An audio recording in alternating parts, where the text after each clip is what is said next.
Muy buenas noches, les damos la bienvenida aquí en Dos con Todo. Estoy con mi compañera Dulce Olvera. ¿Qué tal? Buenas noches, yo con Montserrat Antunes. Y ya estamos listas con todo para darles la información pues más actualizada, más reciente hasta esta hora de la noche, Dulce. Un poquito, son 8:37 hora del centro del país. Bueno, para este programa les tenemos información sobre lo que aprobó recientemente el Senado, porque, pues, buena noticia, blindó el salario mínimo de la inflación. También les tenemos información sobre el huracán Milton, que como categoría 3 ya tocó tierra en Florida. Así es, Mon. Y Con Todo, en la sección Con Todo, pues nos pusimos a leer las leyes secundarias que ayer se aprobaron en comisiones del Senado sobre cómo va a ser la elección de los juzgadores. Justamente les vamos a detallar cómo va a ser esta elección popular de jueces, magistrados y ministros. Pues pausa y arrancamos. Gracias por estar aquí.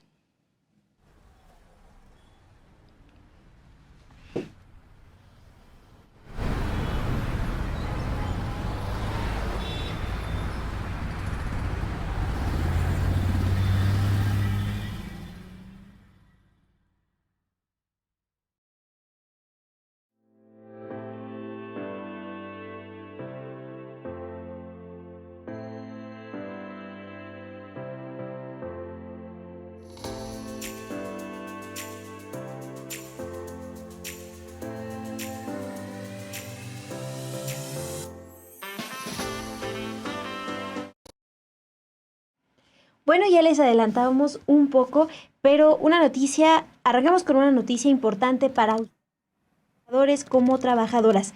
Esta tarde el Senado de la República aprobó por unanimidad, es decir, con 124 votos a favor, en lo general, los artículos no reservados del dictamen que reforma la Constitución en materia de salarios.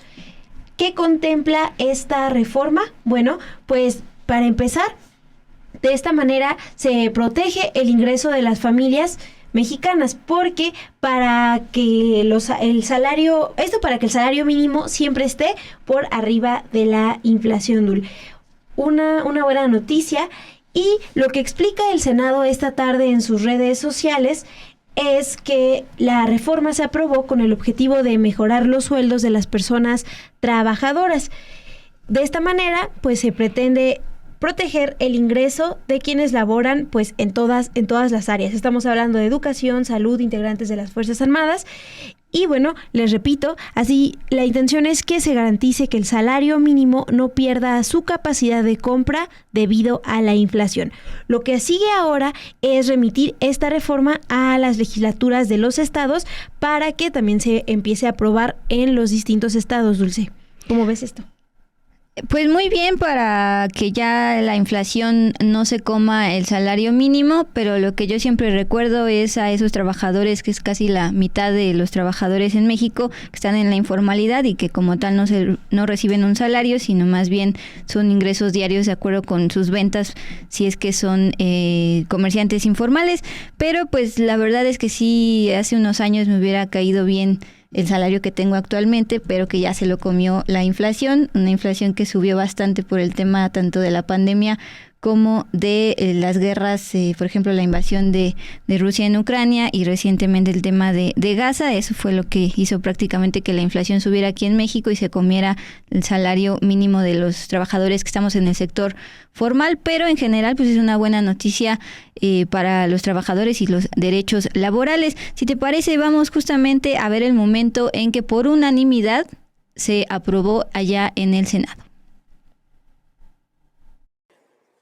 Señor presidente, conforme el registro en el sistema electrónico, se emitieron 123 votos a favor, 0 en contra, 0 abstenciones. Unanimidad. En consecuencia, quedan aprobados el artículo 123 y el transitorio segundo en los términos del dictamen.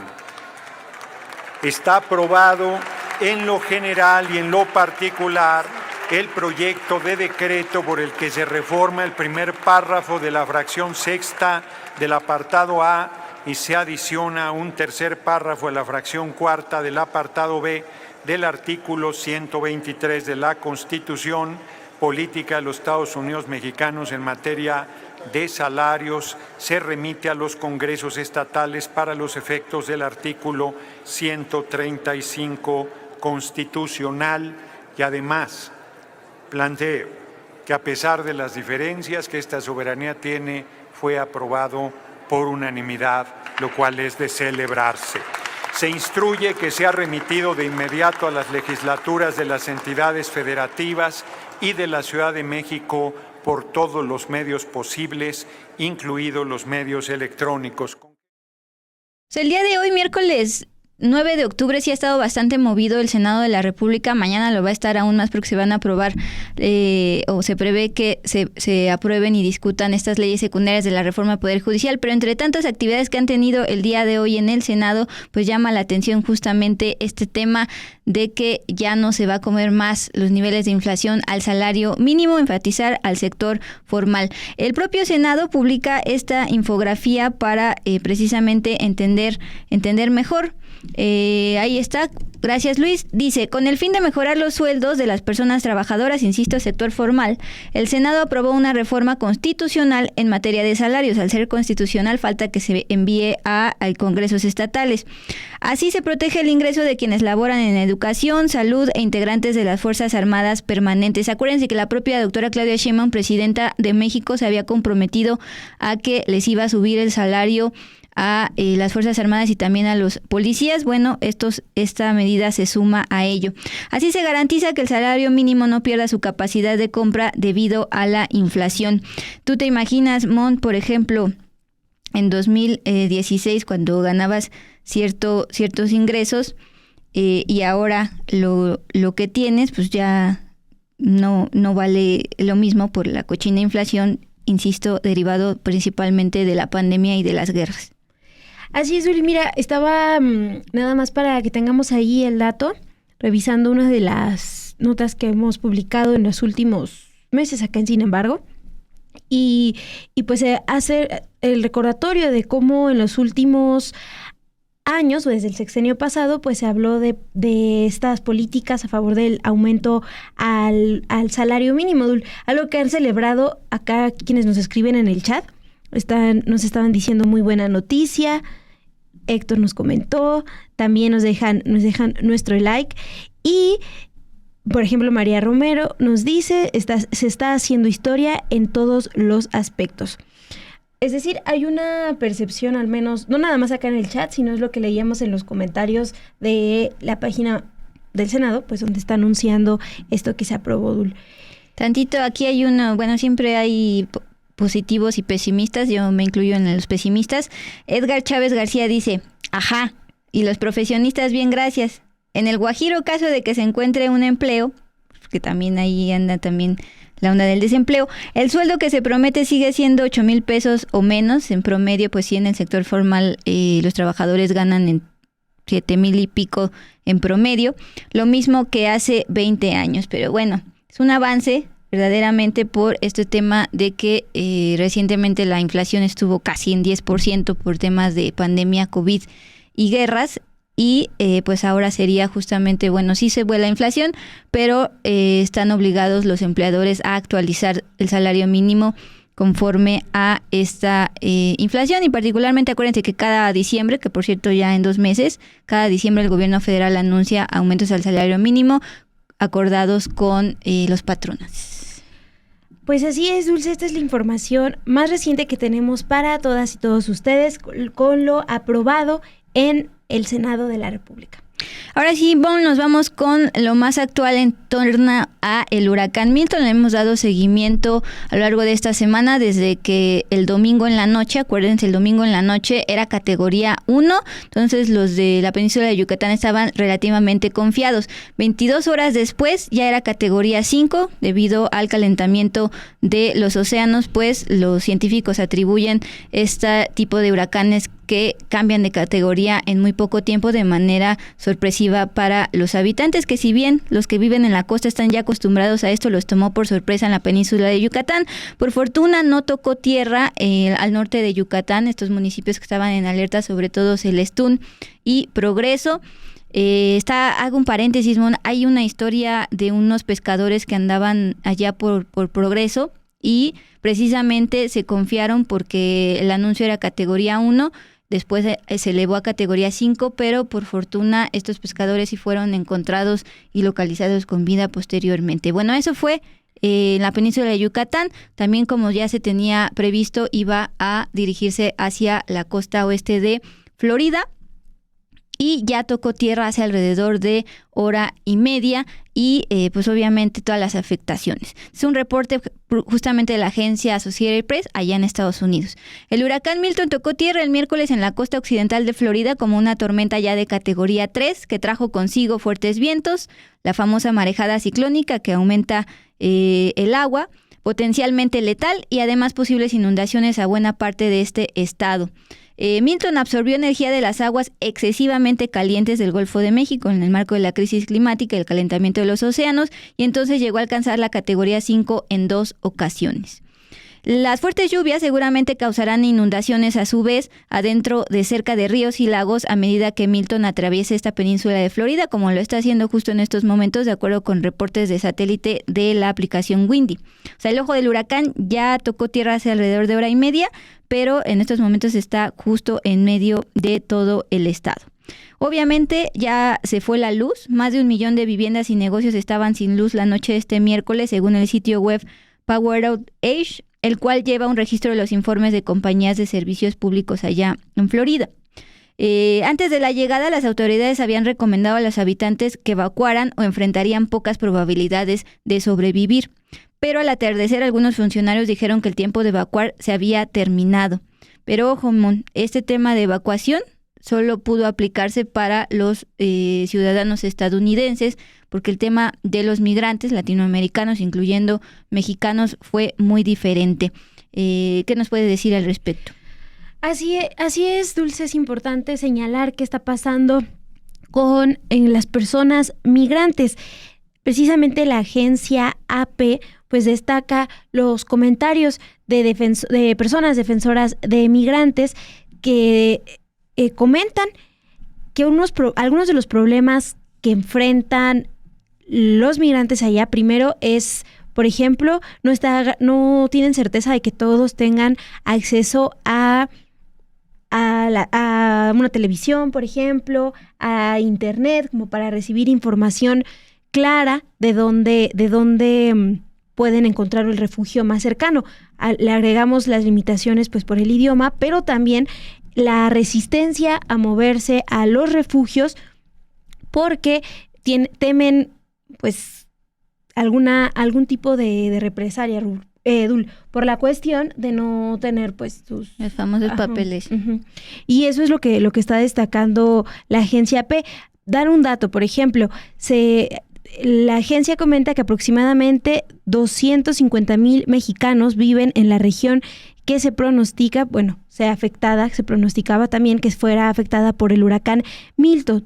Y los testimonios ahí destacaban el temor a abandonar sus casas rodantes o a ser deportados. También, aquí lo que destacaban las personas defensoras de migrantes es pues enviar este mensaje de que las autoridades no van a preguntar la situación migratoria de las personas que lleguen a los refugios, pero pues el temor es latente.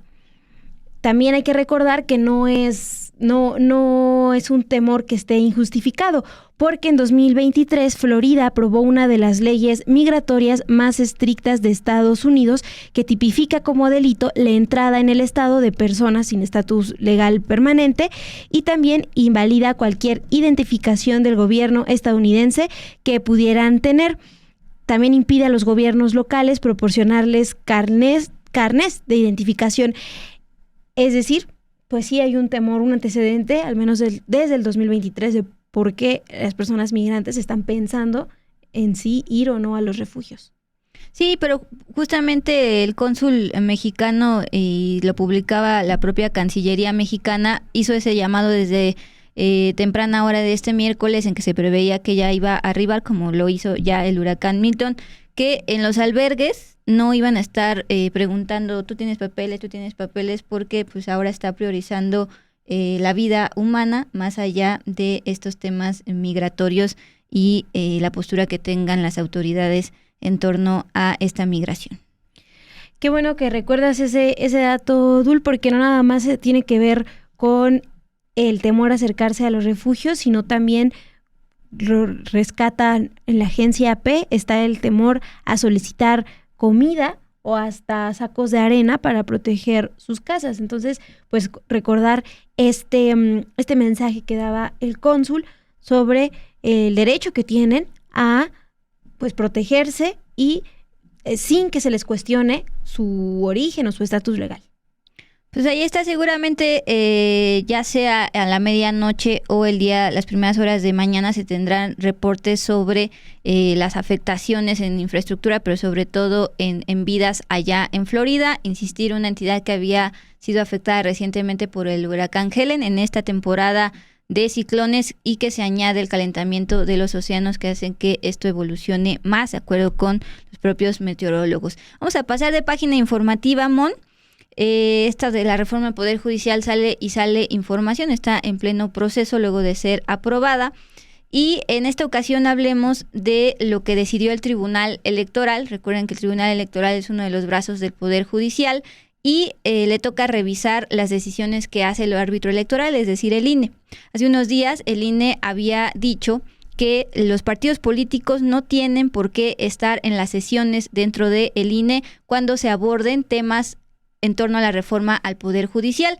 ¿Qué hizo el día de hoy el Tribunal Electoral en sesión? Revisar esta decisión del INE y le dio la razón. Validó el acuerdo del Consejo General del INE por el que se reforma su reglamento de sesiones, es decir, los partidos políticos no podrán estar presentes en las actividades donde se aborde el proceso de elección popular de juzgadores. Acuérdate, Mon, que en el pleno del Consejo General del INE siempre hay representantes de partidos. Por ejemplo, Guadalupe Acosta Naranjo era representante del PRD en el INE durante este proceso cuando el PRD existía. Y, por ejemplo, también Sergio Gutiérrez Luna en su momento fue representante de Morena en el INE. Bueno, esto no va a poder ser porque ahora pues tiene que ser la elección popular de juzgadores sin presencia de políticos para evitar pues estas posibles injerencias. En sesión de este miércoles fue la mayoría de los magistrados electorales quienes consideraron que son infundados estos presuntos agravios a derechos de partidos políticos que habían presentado como queja tanto Acción Nacional como Movimiento Ciudadano. El INE también dijo que el Tribunal Electoral determinó que el INE no excedió su facultad al imponer esta restricción de participación. Y ojo, ¿quién votó a favor y quién en contra? Ustedes conocen perfectamente que dentro del Tribunal Electoral hay un grupo de magistrados, la magistrada presidenta Mónica Soto, los dos Felipes, que son, algunos lo señalan como cercanos a la denominada Cuarta Transformación, y el otro grupo, que es el de Reyes Rodríguez Mondragón, cercano a Calderón, y Yanino Tálora, que hasta el momento se ha comportado como un poco más institucional. Bien, pues Mónica Soto, Felipe de la Mata y Felipe Fuentes votaron a favor de desechar las impugnaciones del PAN y MC, es decir, que los partidos políticos no pudieran estar presentes en la sesión cuando se aborde temas de la reforma judicial, particularmente la elección de juzgadores. Reyes Rodríguez Mondragón votó en contra y Yanino Tálora, la magistrada Yanino Tálora, puso un tema sobre la mesa. Es decir, si bien lo que te mencionaba fuera del aire, si bien los partidos políticos sí pudieran tener injerencia en este proceso de elección popular de juzgadores, el otro tema es que los partidos políticos como observadores pues justamente han fungido como vigilantes en el proceso electoral, en cualquier proceso electoral hasta antes de este inédito de elección de juzgadores. Era normal ver a representantes de partidos no solo en el INE, sino también en las casillas el día de la votación. Ese fue el argumento de la magistrada Yanino Tálora, pero ganó la mayoría y entonces no estaremos viendo a representantes de partidos políticos en la sesión del INE cuando ya se esté definiendo pues bastantes detalles en torno a este proceso, y que hay un montón, y esto lo vamos a detallar en la sección Con Todo. Y mientras tanto te paso la palabra. Así es, Dul, pues va relacionado, tiene que ver con esta participación o posturas que han mostrado los partidos políticos respecto a la reforma al Poder Judicial. Bueno, pues hoy se dio a conocer que la Suprema Corte de Justicia de la Nación dio más detalles sobre esta acción de inconstitucionalidad presentada por el Partido Acción Nacional, el PAN, en contra de la reforma al Poder Judicial. La Corte informó que esta acción de inconstitucional va a ser turnada al ministro Juan Luis González Alcántara. Él se va a encargar de decidir si el recurso es admitido o no. ¿Por qué te ríes? Porque justo es el ministro que prestó su casita para toda esta onda del encuentro entre magistrados y Alito y demás. Y pues se ha manifestado claramente su postura, así como también las otras ministras han manifestado su postura. Entonces también me llama la atención que justo a él le pasen este proyecto de la petición del PAN. Pero continúa. Bueno, no pudiste hacer un mejor resumen de por qué llama la atención que sea este ministro, Juan Luis González Alcántara, quien se va a encargar de decidir si el recurso es admitido o no. ¿Qué es lo que se lee en el documento que emitió la Corte? Dice, bueno, con el escrito y los anexos, formes y registres el expediente físico y electrónico relativo a la acción de inconstitucional hecha valer por quien se ostenta como presidente del Comité Ejecutivo Nacional del PAN, es decir, Marco Cortés. Es él quien promovió esta acción de inconstitucionalidad. Y también lo que destaca es que a esta acción de inconstitucionalidad que presenta el PAN en contra de la reforma al Poder Judicial se sumó una nueva que presentó este miércoles 9 de octubre, el Partido Revolucionario Institucional, el PRI, bajo una serie de argumentos, entre ellos que hubo varias irregularidades durante el proceso legislativo para su aprobación. Esto lo informó en una rueda de prensa que el partido, que estuvo encabezada por la secretaria general del PRI, Carolina Villano. Ella informó sobre esta decisión de presentar un nuevo recurso ante la Suprema Corte de Justicia. Lo que está destacando es: no mejorará la justicia y por el contrario se trata solo de un intento del oficialismo por controlar al Poder Judicial. Es decir, un argumento pues similar al del Partido Acción Nacional, que está promoviendo esta acción de inconstitucionalidad.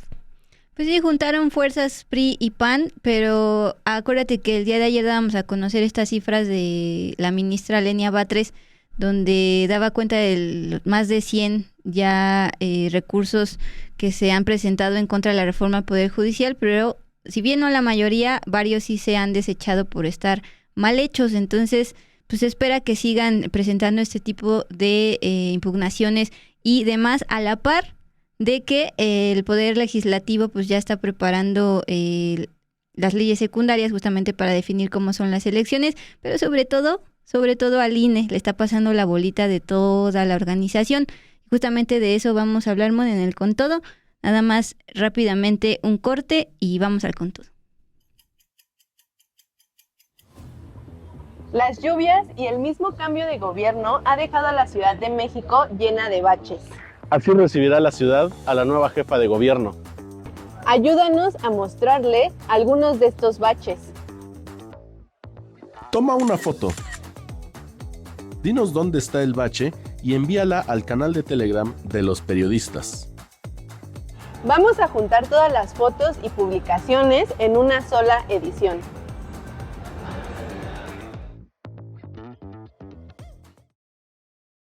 Bueno, y para presentar este Con Todo, les informo que hoy nos dimos a la tarea de leer qué fue lo que se aprobó ayer en comisiones sobre 2 leyes que ya detallan qué pasos se van a seguir para la elección de juzgadores, una elección que ya está contemplada para el próximo año, en 2025. Para eso, además de la revisión que hicimos, pues tenemos entrevista sobre con una senadora que participó en la discusión en comisiones y también nos adelantó de qué se va a tratar el sábado. ¿Qué vamos a ver el sábado? Bueno, ahí empieza el proceso de inoculación, como se le llama, la selección de qué cargos se definirán el próximo año, ya con esta reforma al Poder Judicial que se está discutiendo primero en el Senado y después pues avanzará allá a diputados. Pero acompáñenos que vamos con todo.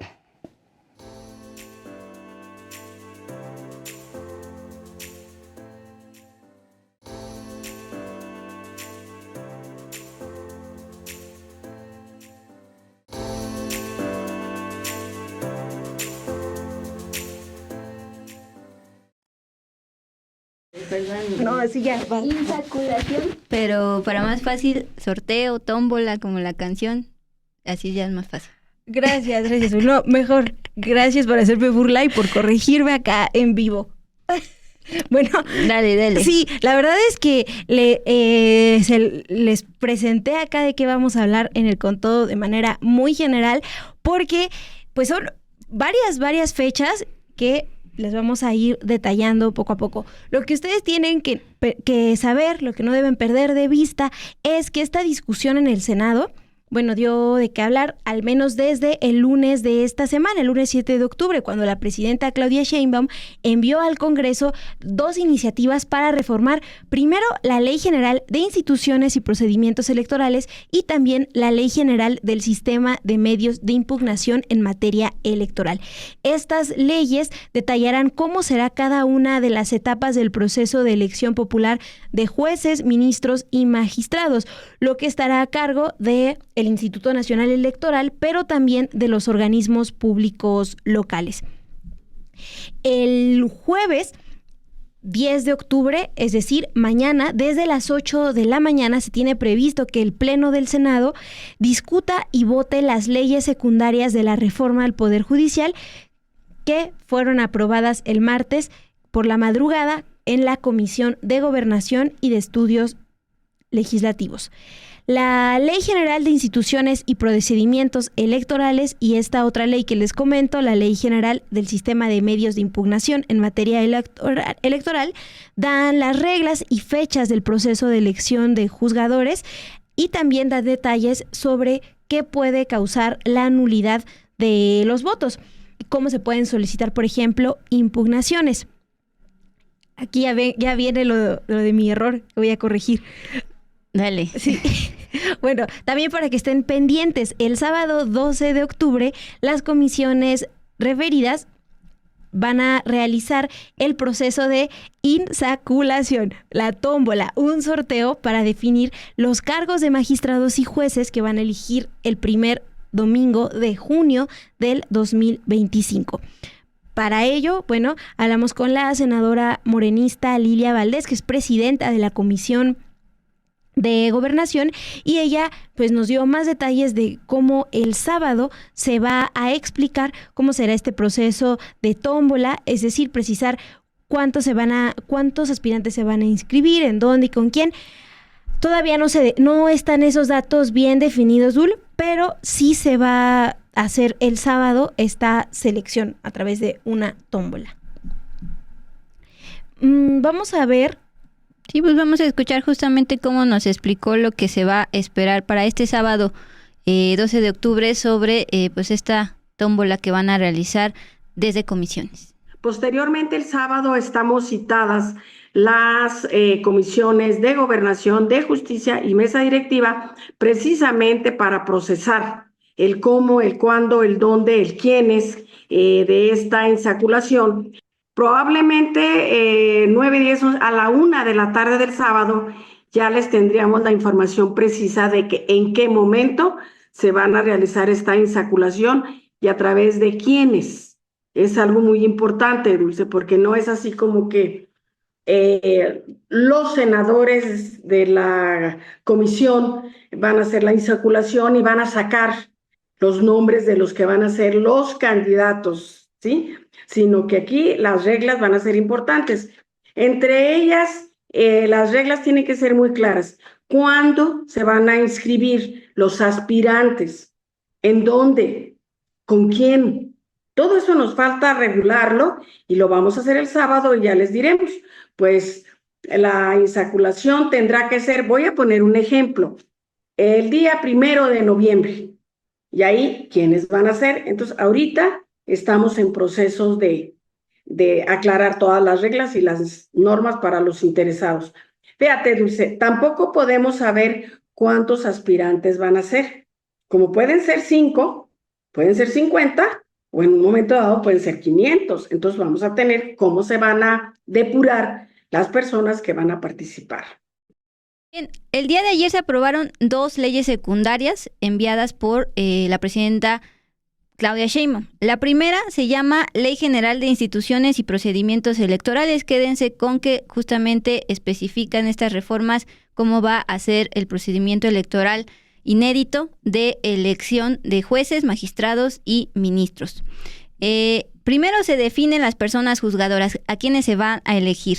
Ministras, magistradas y juezas que integran el Poder Judicial de la Federación a nivel federal y también magistradas y juezas que integran a los poderes judiciales locales, distritos, electas por mayoría relativa y voto directo de la ciudadanía. Esta primera ley contempla que si el órgano de administración judicial no envía la información al Senado, podrá integrar la convocatoria con la información pública disponible. Acuérdense que la semana pasada el senador y presidente de la mesa directiva del Senado, Gerardo Fernández Noroña, pues estaba presionando y evidenciando, ventaneando al Poder Judicial con que no enviaba la lista total de todos los juzgadores para que pudieran precisamente hacer esta tómbola. Bien, el INE, pero acuérdense que también están los soples, es decir, como los INEs a nivel estatal, son los que van a organizar las elecciones. Les decía que les pasaron la bolita, el Congreso le pasó la bolita al INE para que ellos definan los detalles de todo. Ellos van a organizar las elecciones el primer domingo de junio de 2025 desde las 8 de la mañana, como son los otros procesos electorales. La autoridad electoral llevará a cabo la elección a nivel nacional, pero también por circuito judicial o circunscripción plurinominal, dependiendo de cada caso. La campaña va a durar 60 días aproximadamente. Esto empezaría después de febrero, que es cuando va a concluir todo este proceso. El INE debe vigilar que ninguna persona candidata reciba financiamiento público o privado en sus campañas. Ojo con esto, se habla justamente de la financiación. Es decir, si usted quiere ser aspirante y después candidato a ser juez, por ejemplo, no va a recibir financiamiento de ningún partido político, ni siquiera de algún donante, sino lo va a tener que sacar de sus propios ahorros, de su propio dinero. Y pues justamente le preguntamos a la senadora Lilia Valdés con qué argumento o qué ventaja tiene el hecho de que los candidatos no reciban ni un solo peso del erario público y lo tengan que sacar de sus bolsillos para hacer campaña durante 60 días. Así lo dijo. Imagínate que un hombre, me refiero al hombre, diga, no, yo no tengo dinero, yo nada más tengo mi ingreso como abogado de mi bufete y demás, pero resulta que su esposa pues tiene ingresos que no sabemos de dónde vienen, o ingresos de empresas, y sea quien esté financiando el recurso del esposo. Aquí se está abriendo para decir, ¿tienes o no tienes dinero para buscar el voto de la gente? No, yo insisto, Dulce, que no va a ser necesario tener grandes cantidades como para legislador o legisladora, para ser un juzgador. Ya ven que los topes de campaña del INE para senador o senadora, que nunca en lo personal jamás pensé en rebasar ese tope de campaña, pues era de 5 millones. Imagínense cuando, pues, por eso te da risa, imagínense cuando dice uno, no, pues si yo fácilmente puedo gastar, ¿de dónde los voy a sacar? Pues un juzgador tampoco puede tener topes de campaña, decirle, no, pues a buscar el voto de la gente. Yo hubiese querido tener mucho más accesibilidad a los medios que tener tanto dinero para gastarlo, que nunca lo tuvimos. Yo por eso les decía a mi equipo, no se preocupen, no vamos a rebasar ni la 10ª parte de eso, ¿verdad? Entonces en eso no se deben de preocupar. Esa es la razón por la que tú dices ahorita, porque a muchos no les está agradando. ¿Cómo? Que se van a abrir las cuentas de la esposa, de los familiares, de los hermanos. Bueno, si hay sospecha de que hay un dinero no legalmente adquirido y que puede ser subsanado o subsidiado una campaña con dinero ilegal, pues ahí es donde se le va a poner la traba al aspirante.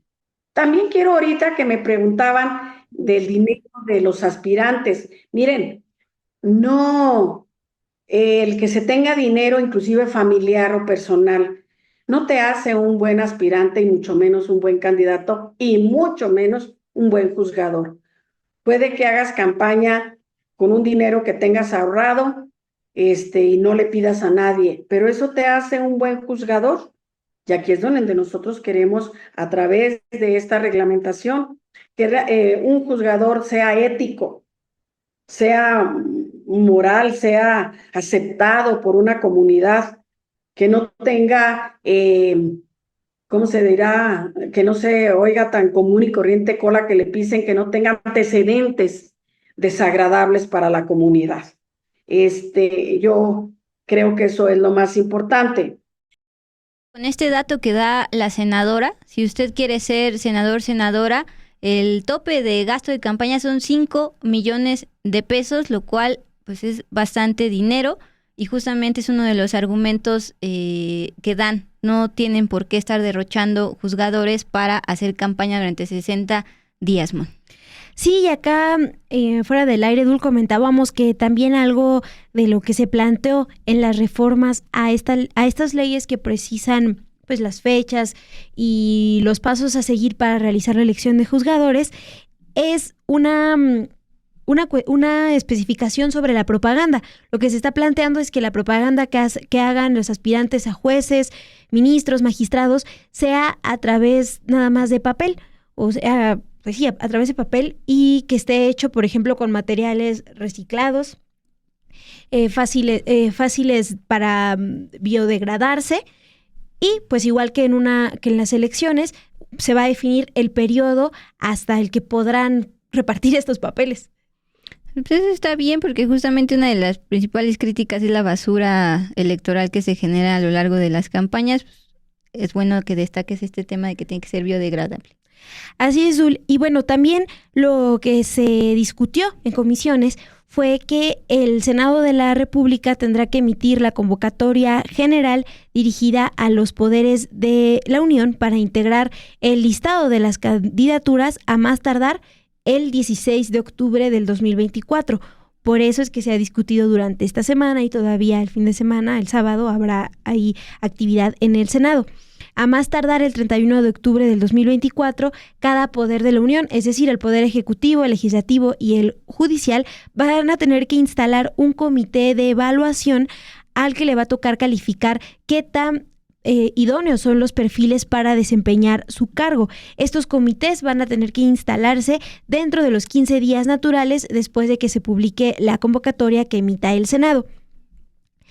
Y también un punto importante de estos comités de evaluación es que van a elegir pues a los mejores perfiles y después los listados que hagan van a tener que enviarlos para hasta el 4 de febrero del 2025. Lo decías al inicio, Dul, que para febrero ya tiene que estar definida la lista de las personas que van a competir por cada cargo.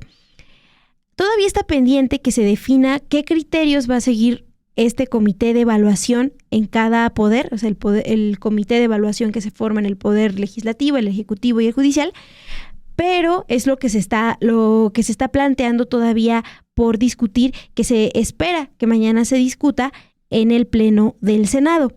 Vamos a ver qué es lo que nos comentó en entrevista la senadora de Morena. La oposición, desde ayer o mucho antes de ayer, ha objetado todo este proceso de reforma. Y ellos anoche insisten, y probablemente mañana vayan a seguir insistiendo, en que Morena va a controlar los candidatos. Creo que primero tenemos que saber quiénes aspiran, Montserrat. ¿Van a ser pura gente afín a Morena que aspire? Digo, yo no le veo lógica a que alguien que no milite, que no aspire, que no sea afín a Morena, voy a poner un ejemplo de otro partido, pues no quiera ser juzgador, creo que no es por ahí la línea. Y en eso sí están equivocados. Las reglas van a ser claras, van a ser entre las diferentes bancadas, las que propongan quiénes son los candidatos, y allí la oposición tiene buenos perfiles, tiene buenos candidatos, pues los irá a proponer. El número tendrá que ser acorde al cargo al cual aspiran, juez, magistrado o ministro. Sabemos que de ministro pues son mucho más pocos y tendrán que ser los que aspiren. Mira, el derecho de veto no implica que se pierda la idoneidad. Todos pueden ser perfiles adecuados para ser juzgadores, pero no todos pueden. Mira, ahorita lo estábamos analizando abajo, que va a tener que aclararse, y eso va a ser a través de algunas propuestas de reservas, que tiene que definirse perfectamente bien quién es aspirante y quién es candidato, porque ahorita todavía en las reservas está incierto, y no puede ser lo mismo, porque si aspiran 500 y se vetan 450, pues van a tener derecho a impugnar. Ese sería el problema. Aquí tenemos que ver quiénes tendrán el perfil para poder ser candidatos, y los candidatos pues tendrán de 3 a 5 días para impugnar. Importante sí ponerle un zoom a estos famosos comités de evaluación, porque precisamente son los que van a definir quiénes van a aparecer, los miles y miles de candidatos en las boletas. Esto que estamos viendo en pantalla es parte justamente del dictamen de las leyes secundarias, particularmente la primera ley que les estamos explicando, la de procedimiento electoral. Los comités de evaluación estarán conformados por 5 personas de reconocido prestigio en la actividad jurídica, quienes deberán reunir al menos los siguientes requisitos. Es decir, si no hacen esto, no van a poder formar parte del comité de evaluación para definir quiénes serán los candidatos. Contar con ciudadanía mexicana en pleno goce de sus derechos civiles y políticos. No haber sido condenado por delito alguno, salvo que hubiese sido de carácter no intencional o imprudencial. Contar con título de licenciatura en Derecho expedido legalmente con antigüedad mínima de 5 años y práctica profesional de por lo menos 5 años en el ejercicio de la actividad jurídica. Ojo con porque los opositores a la reforma al Poder Judicial, uno de sus principales argumentos es que cualquiera iba a poder postularse a ser juez, magistrado o ministro. Bien, pues los que van a integrar el comité de evaluación tampoco va a ser, por así decirlo, cualquier persona. Tiene que haber estudiado Derecho y además haber tenido ya una práctica profesional, la famosa carrera jurídica que tanto estaban enfatizando los trabajadores del Poder Judicial, de al menos 5 años. Y además no haber desempeñado cargo de dirección nacional o estatal en algún partido político en los últimos 3 años anteriores a la designación, con el mismo argumento que se dio el INE para excluir a los partidos políticos de las sesiones en torno a este proceso electoral, que no haya injerencia política. Bien, también estos comités tendrán que hacer pública la metodología de evaluación que utilizarán y tendrán que hacer entrevistas a nivel público, y los aspirantes que califique también obviamente serán los más idóneos, con respectivos requisitos que, como nos decía la senadora, todavía no definen como tal. Pero pues justamente, Mon, en el chat tenían la duda sobre el tema de la tómbola, porque este próximo sábado, que viene, 12 de octubre, las comisiones del Senado van a hacer esta rifa para determinar, ojo, no quiénes van a salir en las boletas, sino qué cargos se van a poner en elección el primer domingo de junio de 2025, qué tipos de magistrados y jueces, porque acuérdense que son de circuito y demás apellidos. Entonces eso es lo que se va a definir y ustedes lo van a poder ver de manera transparente en la sesión del Senado, que se transmite en YouTube, en los canales oficiales del Congreso. Sí, Duli, algo importante también que se ha planteado en esta discusión es que estos comités de evaluación van a tener que hacer pública la metodología que utilizarán para evaluar los perfiles que van a competir por los cargos, por ejemplo, a ministros de la Suprema Corte, a magistradas, a magistrados y a jueces. Es decir, no solo al conformarse el comité de evaluación, pues ya se cierra y ellos eligen su lista, sino que van a tener que transparentar qué criterios siguieron. Además de lo que comentabas, las entrevistas públicas vamos a poder consultarlas, entonces para estar ahí siguiendo quiénes son los perfiles mejor evaluados. Lo que se tiene previsto es que se seleccionen entre todos estos perfiles 10 personas para cada cargo de ministros de la Suprema Corte, magistradas de la Sala Superior y salas regionales del Tribunal Electoral e integrantes del Tribunal de Disciplina Judicial. También se van a definir 6 personas, las 6 personas mejor evaluadas para cada cargo en los casos de magistradas, integrantes de los tribunales colegiados de circuito y tribunales colegiados de apelación, así como las personas juezas, integrantes de los juzgados de distrito del Poder Judicial de la Federación. Es decir, ya hay pistas de cuántos cargos, cuántos candidatos, candidatas serán las finalistas a esta elección. Sí, pero luego viene otra depuración, que es justamente a través de la tómbola, de la insaculación, una vez que ya los comités de evaluación digan, bueno, estos perfiles de todos los que fueron aspirantes son los más idóneos por su capacidad y demás. Otra vez, estos comités, una vez que los poderes determinen la lista de finalistas, serán devueltos a estos comités para que mediante insaculación los ajuste al número de postulaciones que correspondan a cada cargo. Es decir, como decía la senadora, todavía no sabemos cuántos se van a postular, pueden ser 5, pueden ser un montonal. Se van a ir depurando con este tema del comité de evaluación y luego al final otra tómbola para terminar de depurar entre estos finalistas. Luego, les decía y creo que concluimos las dos en que le pasaron la bolita al INE en muchísimos detalles y en muchísimas dudas que todavía están en el aire. ¿Qué le toca al INE? Aprobar el modelo de la boleta. Pues más o menos nos dieron detalles sobre la boleta de los ministros. La secretaria de Gobernación, cuando lo era, hoy dirigente nacional de Morena, Luisa María Alcalde, nos puso cómo sería la boleta de ministros. Pues de ahí en fuera no se sabe. Bueno, el INE lo va a tener que hacer. También va a tener que hacer todos los materiales electorales, realizar los cómputos de la elección, administrar y distribuir el tiempo que corresponda al Estado en radio y televisión y emitir las reglas y pautas para garantizar este derecho. Es decir, no van a tener derecho a financiación de erario público, pero sí se les va a dar de manera gratuita espacios en radio y televisión para que den entrevistas y demás como parte de sus campañas de 60 días. El INE tiene que supervisar que ningún partido político o persona servidora pública realice actos de proselitismo o posicionamientos a favor o en contra de la candidatura alguna. Aquí va a estar complicado. Sobre la propaganda electoral, solo podrá ser impresa en papel, lo que nos enfatizabas de que tiene que ser biodegradable para que se pueda reciclar. Lo que se plantea es que las boletas contendrán el cargo para el que se postulan, la entidad, los nombres completos numerados por orden alfabético. También podrán incluirse los sobrenombres de las candidatas. A veces eso también ocurre en el caso de, por ejemplo, que se postulan alcaldes o demás, se conoce más por su apodo, bueno, se puede poner. El INE también tiene que determinar la cantidad de votos válidos que puede emitir cada persona votante en una misma boleta. Todas esas dudas que se tenían lo va a establecer el INE, como también estamos viendo en pantalla, es parte del dictamen. También este tema de organizar foros de debate, es decir, podríamos estar viendo ya una vez que se depuren el número de candidatos, por este tema de primero los comités y luego la insaculación, vamos a poder ver a estos personajes debatiendo.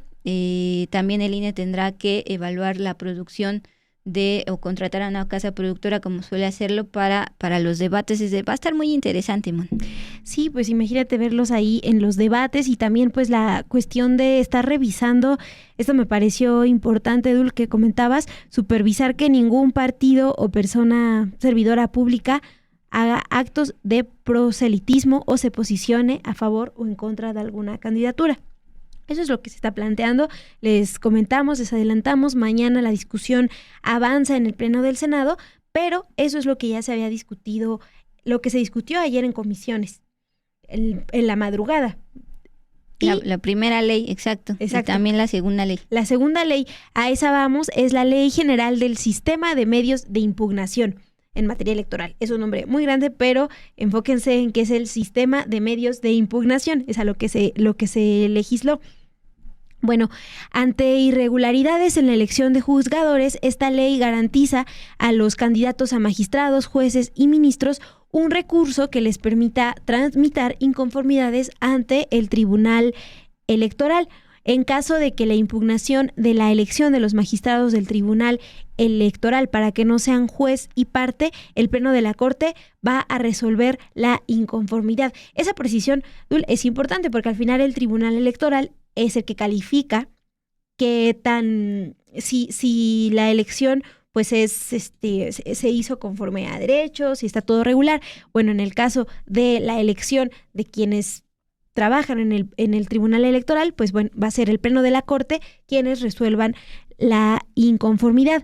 Las impugnaciones tendrán que promoverse a más tardar dentro de los 4 días posteriores a que el Consejo General del INE publique los resultados. ¿Cuáles son algunas de las causales de nulidad que se podrían acreditar? Bueno, cuando los gastos de campaña excedan en 5% el monto autorizado, cuando se compre o se adquiera cobertura informativa o tiempos en radio y televisión, cuando se reciban o utilicen recursos de procedencia ilícita o recursos públicos en las campañas, también cuando se acredite el uso ilegal de financiamiento público o privado, o cuando se acredite que partidos políticos o servidores públicos beneficiaron o perjudicaron indebidamente alguna campaña. Vamos a escuchar qué es lo que nos comentó la senadora morenista Lilia Valdés sobre esto que se aprobó a raíz de esta ley que regula pues las impugnaciones. Voy a poner un ejemplo así para que nos entendamos. Vamos a suponer que la ministra Norma Piña quiera ser candidata para reelegirse o elegirse, y por algunas razones ella no le agrada el proceso y ella impugna. Tiene derecho a impugnar, ¿sí? No impugna por esto, porque no le avisaron, porque no le dijeron, por lo que sea, las razones. Pues los ministros de la Suprema Corte que estén vigentes, que no se separaron de su cargo para ser electos, pues son los que van a determinar esas razones de por qué sí y por qué no. Y están explicadas, primero, la ley en cuestión de materia electoral, los requisitos, este comité de evaluación, el tema de la insaculación y el tema de que el INE pues va a tener que absorber todos los detalles en cuanto a materiales electorales, fiscalización y demás. Y esta última de impugnaciones, es decir, después de toda esta elección inédita y masiva de jueces, magistrados y ministros, también podrán presentar impugnaciones bajo esas causales ya escritas y en el escenario, por ejemplo, que nos planteaba la senadora Lilia Valdés. El día de ayer, en esta sesión de comisiones, tanto de gobernación como de estudios legislativos, que por cierto se fueron hasta la madrugada porque hubo unas complicaciones al final porque se hicieron bolas en cuestión de aprobación, terminaron ya casi a la 1 de la mañana, pero obviamente también hubo presencia del bloque opositor. Estuvieron ahí senadores del PRI, PAN y Movimiento Ciudadano. Ellos cuestionaron primero la rapidez con que se discutieron estas leyes secundarias que apenas el lunes envió la presidenta, es decir, el Poder Ejecutivo, y también cuestionaron que sea Morena, en el sentido de que Morena está en el Ejecutivo y tiene mayoría en el Congreso, quienes finalmente palomen quienes van a aparecer en las boletas. La senadora Lilia Valdés decía que esto no es del todo cierto porque cualquiera se puede postular más allá de si es de Morena o no. Bien, vamos a escuchar, ojo, aunque no estén de acuerdo con él y pues tenga estos antecedentes de corrupción y de haber presuntamente recibido sobornos millonarios para aprobar la reforma energética, Ricardo Anaya será corrupto, pero es elocuente, entonces explica bien esta observación respecto a quiénes al final van a decidir quiénes o qué nombres van a aparecer en las boletas. Escuchemos. Porque Morena, a través del Ejecutivo, del Legislativo y también del Judicial, tiene el control total y absoluto de todas y cada una de las candidaturas. Es decir, están engañando a la gente diciendo que van a poder votar de manera libre, directa y secreta, porque ustedes van a definir quién aparece en la boleta. No va a haber una persona en la boleta que no esté palomeada por ustedes. Y si alguien dice que es falso, levanten la mano, digan pido la palabra para rectificar hechos y tengamos un debate civilizado sobre el texto. Segundo, porque el día de la elección, y lo confirmó ahora el presidente de la Comisión de Estudios Legislativos y el propio texto, la elección es por circuito judicial. En el circuito judicial de la Ciudad de México va a haber 2,160 candidatas y candidatos para elegir a 344 personas. Y ustedes siguen sin dar una explicación razonable de cómo va a ocurrir eso en la realidad. Pues sí, acá en el chat nos preguntan, Dul, Anaya en el Senado con su pasado, con probabilidad de ser juzgado. O sea, es lo que están planteando, pero es importante escuchar pues estas posturas que se plantearon ayer de parte de senadores de la oposición. El mismo operador Luis Mata ya nos recuerda que Ricardo Anaya, alias Riquín Canallín, guarden sus carteras, pero pues esos fueron los argumentos de la oposición, man. Sí, Duli, también me gustaría destacar acá un comentario de Argelia García que nos dejó en el chat. Ella dice, creo que será complejo, pero todos tenemos que participar urgente. Sí, pues parte de este trabajo que les presentamos hoy, pues la intención es esa, explicarles un poco qué es lo que se está discutiendo por el momento, qué es lo que se ha planteado allá en el Senado, para que vayan teniendo un poco de idea de las fechas clave y de cómo sí pues es importante la participación, porque al final pues se van a elegir los nuevos cargos a través de la votación. Pues es momento de llegar al cierre, ya son las 9:34 tiempo del centro de México. Saludos a los que nos ven a la medianoche en el este de Estados Unidos. Y pues vámonos, Mon, este tema de seguimiento sobre las deudas fiscales de Ricardo Salinas Pliego. Así es, Dul. Ayer les informamos sobre el pendiente que tenían algunos ministros de si se posponía o no la discusión para saber si Ricardo Salinas Pliego, el dueño de Grupo Salinas, tiene pues a esta televisora, TV Azteca, tendría o no que pagar más de 35,000 millones de pesos de impuestos, que es casi la mitad de lo que debe en impuestos al gobierno de México, al SAT. Bueno, el empresario Ricardo Salinas Pliego logró aplazar otra vez este pago de más de 35,000 millones. Ayer presentó un impedimento para que el ministro Alberto Pérez Dayán resolviera el caso, agendado para este miércoles en la segunda sala de la Suprema Corte de Justicia de la Nación. Para que lo tengan claro, el impedimento es una figura jurídica que pues no permite a una persona juzgadora conocer o resolver un asunto en el que pueda verse afectada su imparcialidad o independencia. Este recurso también lo presentó el empresario Salinas Pliego contra las ministras Yasmín Esquivel Moza y Lenia Batres, quienes tienen a su cargo resolver otros 2 casos de sus multimillonarias deudas de impuestos. Y ya les informábamos ayer por la noche que la segunda sala de la Suprema Corte de Justicia de la Nación tenía agendada para este miércoles los proyectos de Esquivel Moza, de Batres Guadarrama y de Pérez Dayán. Y estos proyectos le niegan el amparo a Salinas Pliego para no pagar las deudas de impuestos de su grupo Electra. Pero bueno, ayer martes se notificó este impedimento al ministro que tiene el expediente con el mayor monto.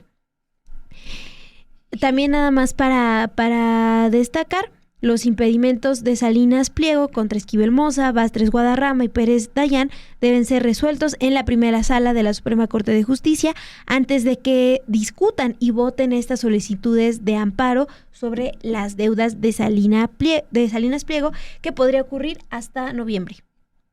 Y justamente respecto a pago de impuestos, yo te quiero preguntar, Mon, acéptalo, ¿has solicitado o comprado ropa de Shein? Sí, bueno, sí, no he entrado a la página porque no sé, pero sí, he encargado a alguien que compre para mí, o he recibido regalos de allá de Shein. Quien no ha comprado en Shein, que tire la primera piedra. Y esto es justamente por un análisis y información de nuestra querida compañera Guadalupe Fuentes, porque el SAT ya se puso las pilas para empezarle a cobrar impuestos a este tipo de compras internacionales vía plataforma. No solo Shein, de China, también Temu, ahora ya serán reguladas oficialmente por el SAT. Se hizo modificaciones a las normas para fortalecer este combate que eran prácticas abusivas, elusión de impuestos, contrabando y además triangulación de mercancías.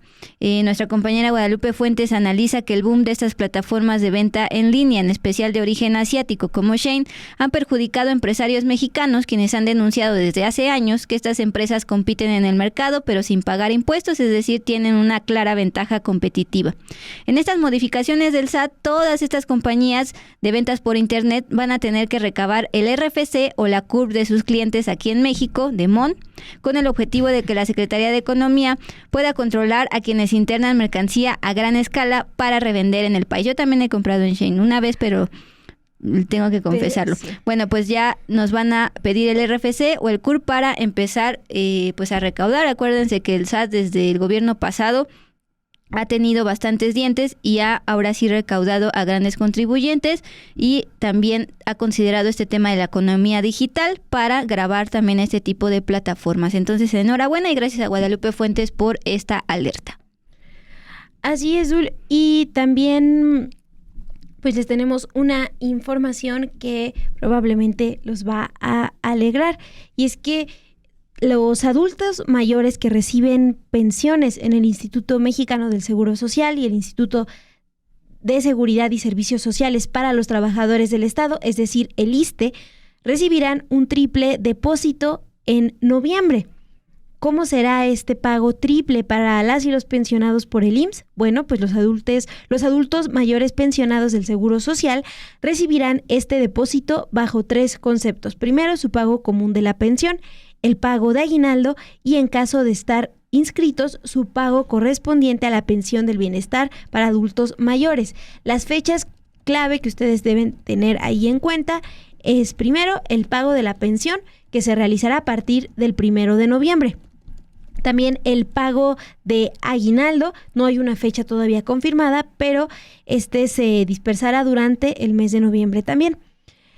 Las y los pensionados por cesantía en edad avanzada o vejez bajo el amparo de la Ley del Seguro Social vigente hasta junio de 1997 también tendrán el derecho a recibir un aguinaldo anual que equivale a una mensualidad de la cuantía de la pensión. ¿Qué pasa en el caso del ISSSTE? Bueno, sus pensionados también van a recibir un pago triple bajo los mismos conceptos que las personas pensionadas del IMSS: el pago de pensión, el pago de la primera parte del aguinaldo y la pensión del bienestar de adultos mayores. En caso de que pues se encuentren inscritos a este programa, las fechas son las siguientes para los trabajadores del ISSSTE.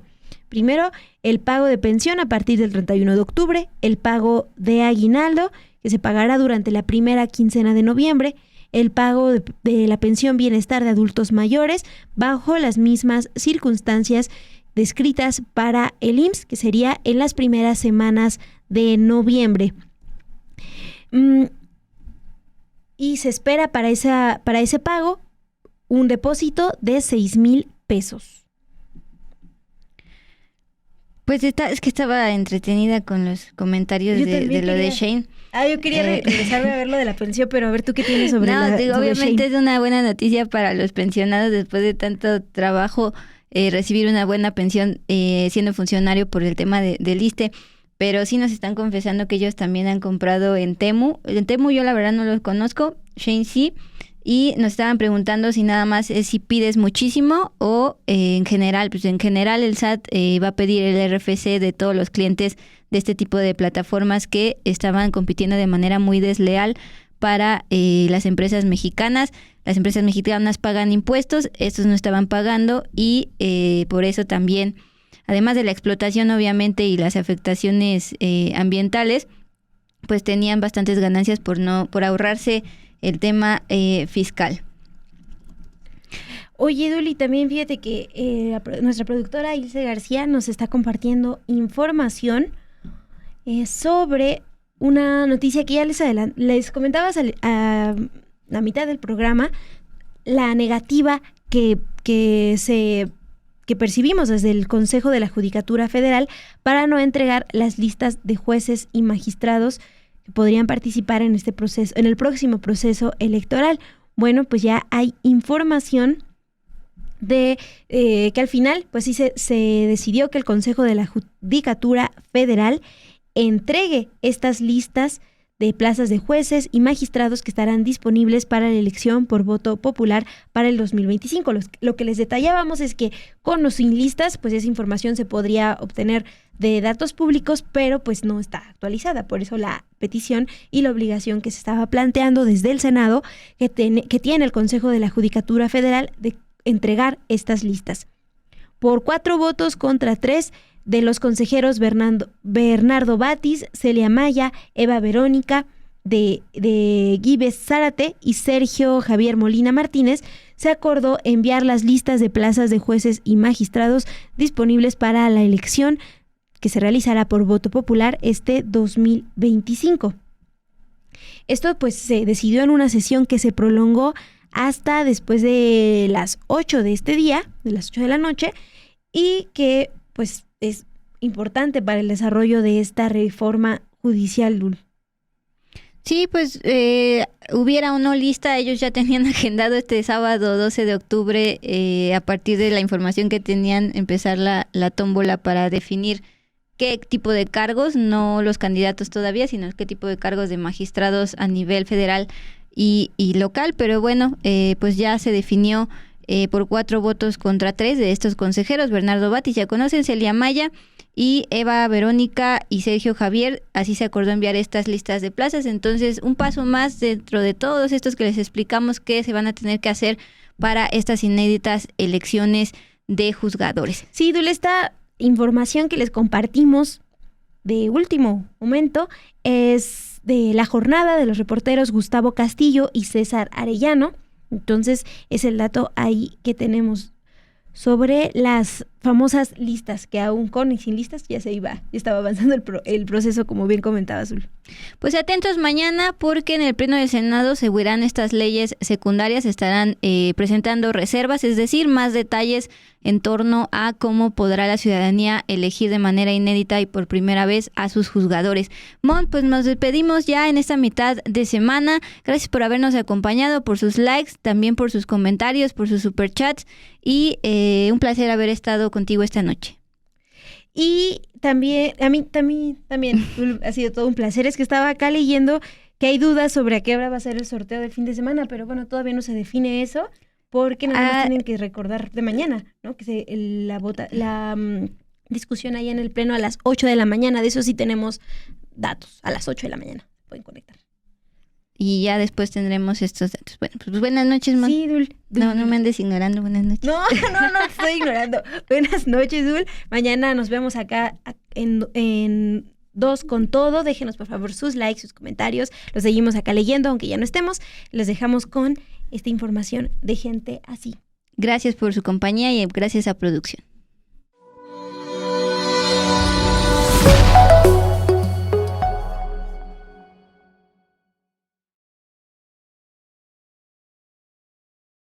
Ay, siempre hay gente así.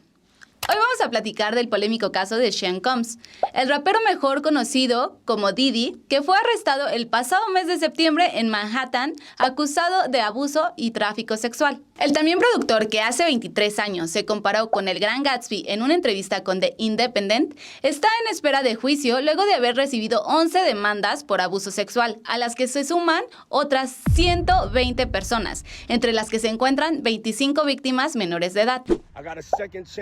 And I ain't gonna drop the ball, y'all. R&B is alive.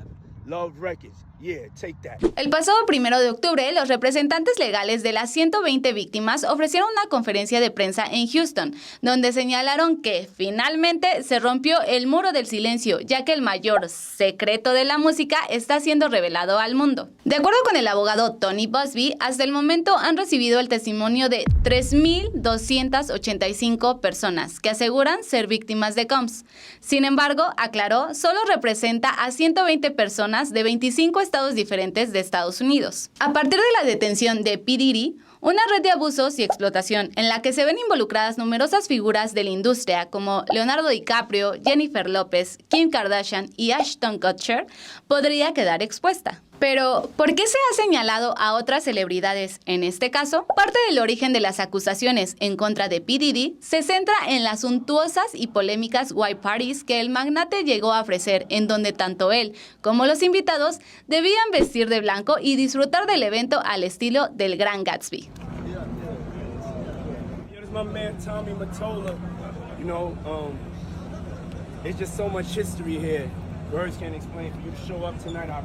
Por lo anterior, al final del proceso judicial se espera que se determine qué tanto estuvieron involucradas otras figuras públicas en las actividades ilícitas que Diddy llevaba a cabo. P. Diddy, quien llegó a producir estrellas como Notorious B.I.G. y Usher, está enfrentando cargos por tráfico sexual, asociación ilícita y transporte para ejercer la prostitución, por lo que podría llegar a recibir una condena de 15 años de cárcel o hasta cadena perpetua. Yo soy Erendira Quintero y nos vemos en la siguiente entrega de Gente Así, obvio, por Sin Embargo al Aire.